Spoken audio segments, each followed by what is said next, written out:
नमस्कार दोस्तों, ITI first year electrician trade के लिए आज का वीडियो नंबर 17 है। पीछे 16 वीडियो कंप्लीट हो चुका है और प्लेलिस्ट भी बन चुका है, तो जाकर प्लेलिस्ट चैनल पर जाकर विजिट करिए और सीरियल नंबर वाइज वहां पर है, आप देख लीजिए। तो 17वें वीडियो के पहले क्वेश्चन में आते हैं। क्या है पहला क्वेश्चन, देख लीजिए। दिया है कंड्यूट पाइप कैसे निर्दिष्ट किए जाते हैं, मतलब कैसे मेजर किए जाते हैं। आप मार्केट पर जाएंगे तो कंड्यूट पाइप लेंगे तो पहले तो एमएम में होता है, मिमी में एमएम में होता है कंड्यूट पाइप। और कैसे, तो उसका व्यास मेजर किया जाता है। कंड्यूट जो पाइप होते हैं ना, कंड्यूट पाइप पाइप जो होती है, तो इसका जो ये व्यास होता है तो यही एमएम में, तो कितना एमएम का है, तो ये अब पूरा ये क्या हुआ, इसको हम लोग कह देंगे आउटर डायमीटर इन एमएम। तो D option is right answer, outer diameter in MM. आता है अगले क्वेश्चन की तरफ। आउटर मतलब क्या, बाहरी डायमीटर। अगला क्वेश्चन क्या है, पुनः तार बांधने योग्य। पुनः तार बांधने योग्य का इंग्लिश क्या होता है, रिवायरेबल फ्यूज। जो घरों में होता है ना सर्किट ब्रेकर, जो बोर्ड में लगा रहता है, तो रिवायरेबल फ्यूज वही है। तो उसका फ्यूजिंग फैक्टर कितना होता है, तो एक बात तो जान लीजिए ये बात कि जो फ्यूजिंग फैक्टर होता है ऑलवेज इज ग्रेटर देन 1, हमेशा एक से ज्यादा होता है फ्यूजिंग फैक्टर का मान। लेकिन जो रिवायरेबल फ्यूज है ना, जो घरों में लग जाती है, ये इसका मान थोड़ा ज्यादा होता है। कितना होता है, तो 1.4 के आसपास, लगभग में कितना, 1.4 के आसपास, यानी कितना, B option is right answer. तो B option is right answer. आते हैं अगले क्वेश्चन की तरफ। अगला जो क्वेश्चन है हमारा कि पेंडेंट होल्डर संयोजन के लिए अंडर राइटर की गांठ का उद्देश्य क्या है। जैसे पेंडेंट क्या दिया है, देखिए यहाँ पर पेंडेंट होल्डर। पेंडेंट होल्डर क्या होता है, पेंडेंट होल्डर जो घरों में नहीं होल्डर लगाते हैं और बल्ब को टांग देते हैं, जो हमारे पास जो घरों में होल्डर होता है, देखिए हम बना देते हैं। यहाँ से हो गया और यहाँ से ये 200 सप्लाई जाती है, और इसमें इसी के अंदर हमारा जो वो बल्ब होता है, बल्ब अटैच होता है इनसे। जो बल्ब होता है हमारा ये जो होल्डर होता है इससे लॉक होता है। तो ये जो वायर, दो वायर निकलता है ना, तो अंदर में एक हम लोग गांठ दे देते हैं। इसी को हम लोग कहते हैं पेंडेंट होल्डर। तो जो पेंडेंट होल्डर जो होता है, जो बल्ब लगाते हैं, तो अंदर एक गांठ दे देती है। गांठ का उद्देश्य क्या देता है, तो तनाव को बढ़ाने के लिए ना, जो तनाव होता है कि हम लोग खींचे, जो टेंशन बनेगी वो अच्छा अच्छा रहे, तनाव को बनाए रखे। इसीलिए समान टर्मिनलों से तनाव को बनाए रखे, मतलब तनाव को कम करे। जैसे अब तनाव कम करने का मतलब कि जैसे अलग अलग वायर ना नोचा जाए, अलग वायर ना नोचा, टेंशन को बनाए रखे, मतलब तनाव को कम करे, इसलिए समान टर्मिनल को तनाव को कम करे। इसलिए अभी ये दे रहा है कवर दबाव को रोकने के लिए, ये भी नहीं। यांत्रिक शक्ति माने मैकेनिकल टच, मैकेनिकल जो होगा दाब, मैकेनिकल टच, तो उसके लिए तो ये पहले से जो कचकड़ का होता है वो बना हुआ, तो वो होता है मैकेनिकल स्ट्रेंथ। तो उससे उस पर फर्क नहीं पड़ेगा गार्ड से, गार्ड से टेंशन पर प्रभाव पड़ेगा। तो टेंशन वाला विकल्प सही होगा, समान टर्मिनल पर तनाव कम करता है। और ये तो ढीले संयोजन से बचाव के लिए ये तो होगा नहीं। तो कौन सा ऑप्शन होगा, D option is right answer. आते हैं अगले क्वेश्चन की तरफ। क्या है, देखिए सर्किट ब्रेकर का नाम है, बहुत फेमस सर्किट ब्रेकर, और बहुत हाई करंट जहां फ्लो होती है ना, ये एमवीए में 500 एमवीए में इसकी रेटिंग होती है। बहुत ज्यादा रेटिंग होती है ना, वहां ट्रांसमिशन लाइनों में प्रयोग किया जाता है। इसका नाम भी है high high rupturing capacity fuse, मतलब एचआरसी, एचआरसी फ्यूज इसको कहते हैं। तो B option is right answer. आते हैं अगले क्वेश्चन की तरफ। इसको क्या कहते हैं, एडिशन स्क्रू टाइप। ये आया था 2023 के एग्जाम में, यह क्वेश्चन आया था। क्या इसको कहते हैं, तो एडिशन स्क्रू टाइप। अब किसी न किसी सेट में इस बार भी यह क्वेश्चन तो निश्चित रूप से आएगा। एकदम पिक्चर देगा और पूछेगा कौन सा स्क्रू है, तो हम लोग बताएंगे एडिशन स्क्रू टाइप। क्या इसका नाम क्या है, तो एडिशन स्क्रू होल्डर। ध्यान में देख लीजिए, एडिशन स्क्रू होल्डर गोलाकार आकृति में होता है। आगे ये क्या है, तो ये सॉकेट है। ये क्या है, पिक्चर कौन सी है, सॉकेट है, प्लग चाहे सॉकेट। तो D option is right answer, plug चाहे सॉकेट। देखिए लिंक कैसा होता है, लिंक, तो लिंक मतलब दो तारों को जोड़ना। जैसे मान लीजिए कि ऐसे रहेगा यहाँ ना, ऐसे बना रहेगा, अब बस यहाँ से एक तार एक यहाँ से तार, इसको लिंक कहते हैं। अब फ्यूज क्या होता है, फ्यूज में एकदम सेम ऐसे ही रहेगा, लेकिन ये बी से जाएगा, मतलब फ्यूज में अंदर एलिमेंट होते हैं। तो यह फ्यूज का है, ये लिंक का है। तो लिंक का अलग होता है, फ्यूज का अलग होता है। अब पुल स्विच क्या होता है, पुल स्विच जिस ऐसा नहीं, स्विच एक आता है जिसको हैंडल होता है, उसमें खींचा जाता है, जो ट्रैक्टर में रहता है चाहे गाड़ी उड़ी में रहता है, उसको खींचा जाता है फिर दबाया जाता है, तो पुल स्विच वो होता है। तो यह क्या है, बच गया है प्लग चाहे सॉकेट। तो D option is right answer, picture plug चाहे सॉकेट का है। आगे क्या है, एल श्रेणी एमसीबी के द्वारा किस प्रकार के भार को सुरक्षित किया जाता है। एल सीरीज एमसीबी, देखिए जो एमसीबी होता है ना, एल सीरीज होता है एक, L S E R I S, एक एल सीरीज एमसीबी होता है, और एक होता है जिसको कहते हैं जी सीरीज, जी सीरीज एमसीबी। MCB, जी सीरीज MCB दो होता है, जी सीरीज MCB और एक क्या होता है L सीरीज MCB। अब L सीरीज MCB जो होता है L सीरीज, यह रजिस्टिव होता है। कैसा MCB होता है? तो रजिस्टिव, रजिस्टिव MCB मतलब रेजिस्टेंस बहुत ज्यादा होता है। और जो ये होता है ना इंडक्टिव होता है,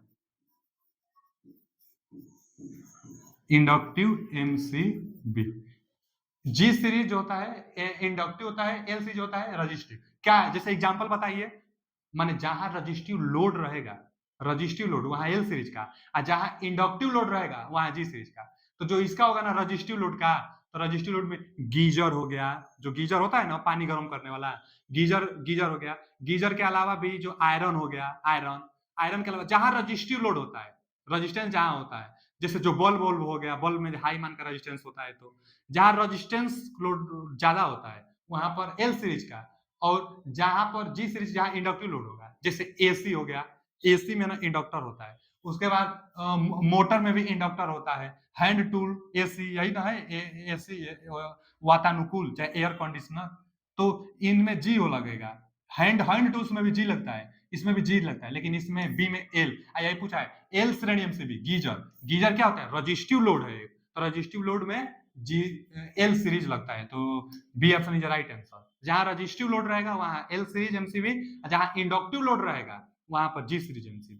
अगला क्वेश्चन क्या है कि स्विच सर्किट किस प्रकार का स्विच सर्किट का उपयोग किया गया था? टू वे स्विच है भाई, देखिए ना, यहां से एक यहां है, इसको हम यहां भी ला सकते हैं, तो टू वे स्विच, उधर चाहिए इधर, two way switch, two way switch, B option is right answer, two way switch है। अच्छा, जब ना अगर डायग्राम में कौन सा डायग्राम, ये तो स्विच पूछा है ना, कौन सा स्विच लगा है, तो टू वे स्विच, लेकिन डायग्राम का आता है, देखिए यह सीलिंग फैन को दिखाया गया है, मतलब वो बल्ब को दिखाया गया है। तो जो बल्ब होता है, बल्ब, सीलिंग फैन कैसा होता है? तो सीलिंग फैन ऐसा होता है, और ऐसा क्रॉस का होता है बल्ब, तो ये बल्ब को दिखाया गया है, तो बल्ब भी लगा है, और फिर यहाँ टू वे स्विच दिखाया गया है, एक सर्किट डायग्राम बनाया गया है। तो डायग्राम में पूछता है तो सर्किट डायग्राम कहते हैं, इस तरह स्विच पूछा है तो टू वे स्विच, तो B option is right answer.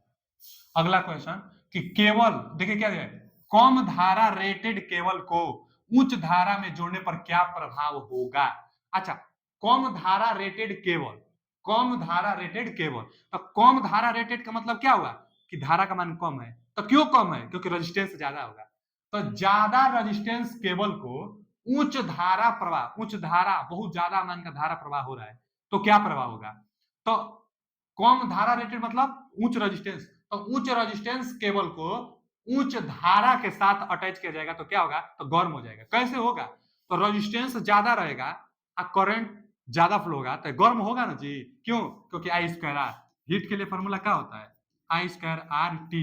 तो ज्यादा रेजिस्टेंस, और रेजिस्टेंस ज्यादा और करंट भी ज्यादा, तो गर्म हीट ज्यादा बनेगा। तो यही पूछा है, कम धारा रेटेड केबल को, माने हाई रेजिस्टेंस वाले केबल को उच्च धारा के साथ जोड़ने पर क्या होगा? तो गर्म होगा, गर्मी के कारण केबल खराब हो जाएगा। D option is right answer, गर्म होगा, तो D option is right answer. अगला क्वेश्चन, इसको क्या कहते हैं? देखिए, ये सोलिड तो होगा नहीं, सोलिड में तो ठोस होता है ना, तो सोलिड नहीं होगा। अब इंस्पेक्शन बेंड, तो यही है, C option is right answer. निरीक्षण बेंड है, ऊपर से भी एक लगा रहता है, इसको नट खोल कर हम लोग, और इसको ये ऊपर से एक पत्ती लगा है, इसको नट खोल कर और हम लोग इधर हटा लेंगे, नट खोल कर इधर क्या कर लेंगे हम लोग? हटा लेंगे, यहाँ से निरीक्षण कर लेंगे, तो वही निरीक्षण बेंड है। ये एल्बो, एल्बो में क्या होता है ना कि ऊपर का नहीं रहता है और इसका साइज थोड़ा बड़ा होता है, तो ये बेंड है, क्योंकि ऊपर से निरीक्षण करने के लिए ये लगा है, बस बेंड टाइप का है। अगर बड़ा होता ना, मतलब तब एल्बो, एल आकृति का होता है थोड़ा बड़ा, तब एल्बो कहते हैं। तो ये इंजेक्शन बेंड है, ऊपर से निरीक्षण करने के लिए भी ये कवर को हटा लेते हैं, तो C option is right answer, C option. आते हैं अगले क्वेश्चन की तरफ। अगला क्वेश्चन क्या है? मध्यवर्ती स्विच के साथ, माने मध्यवर्ती स्विच के साथ कितने टू वे स्विच एक लैंप को तीन अलग अलग स्थानों से नियंत्रित किया जा सकता है? तो तीन अलग अलग स्थानों से मध्यवर्ती स्विच के कितने टू वे स्विच, कितने टू वे स्विच? तो दो, दो टू वे स्विच लगाकर, दो टू वे स्विच लगाकर हम लोग तीन अलग अलग जगहों से एक लैंप को जला बुझा सकते हैं। प्रैक्टिकल है, चैनल पर जाकर विजिट करिए। मतलब दो टू वे स्विच को, दो टू वे स्विच से तीन अलग अलग जगह पर हम लोग किसी बल्ब को जला बुझा सकते हैं, तीन जगहों से। तो वही पूछा है कितने टू वे स्विच चाहिए, तो दो टू वे स्विच चाहिए, B option is right answer.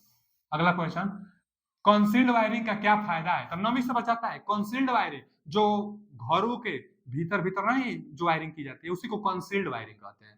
Conduit तो बाहर बाहर होता है, लेकिन जो कंसील्ड होता है वो दीवार के भीतर भीतर वायरिंग होती है, तो नमी से बचाता है। तो कंसील्ड वायरिंग का फायदा क्या है? तो नमी से सुरक्षा। D option is right answer. अगला देखिए, यही तो आ गया सर्किट डायग्राम, एकदम जस्ट यही पिक्चर था। हम बताए थे कि क्या क्या लगा है, अगर उसको संकेत से बताएगा तो सर्किट डायग्राम होता है। तो सर्किट डायग्राम, वायरिंग डायग्राम में क्या होगा? तो वायर न्यूट्रल फेज को दिखाएगा, कनेक्शन को दिखाएगा, तो उसको वायरिंग डायग्राम। लेआउट डायग्राम में सब डाटा लिखा रहेगा। इंस्टॉलेशन नहीं तो मतलब जो प्लान होता है ना, योजना, तो वो है योजना, जबकि ये तो फिगर है। तो लेआउट तो होगा नहीं क्योंकि डाटा सब लिखा रहता है। वायरिंग डायग्राम तो होगा नहीं क्योंकि न्यूट्रल फेज सब दिखाया रहता है कनेक्शन स्विच बोर्ड के साथ। तो सर्किट डायग्राम हो गया, इसमें बस क्या क्या लगा है वही दिखाएगा। तो circuit diagram, D option is right answer. अगला क्वेश्चन, एचआरसी फ्यूज आ गया ना, high recharging capacity. HRC fuse का गुणांक कितना होता है? 1.1। ये अच्छा होता है, देखिए फ्यूजी फैक्टर माने 1 से ज्यादा, लेकिन एचआरसी बहुत अच्छा होता है इसलिए इसका कम है, 1.1। इसी का कम है, बाकी सबका इससे ज्यादा होगा। रिवायरेबल के लिए कितना था? 1.4 था, जो कि एचआरसी फ्यूज होता है इसके लिए 1.1। अच्छा यह होता है, एमवीएम इसकी रेटिंग होती है, बहुत अच्छा ये फ्यूज है। तो एचआरसी फ्यूज 1.1 इसका फ्यूजिंग फैक्टर होगा, बी ऑप्शन राइट आंसर था। अगला क्वेश्चन क्या है?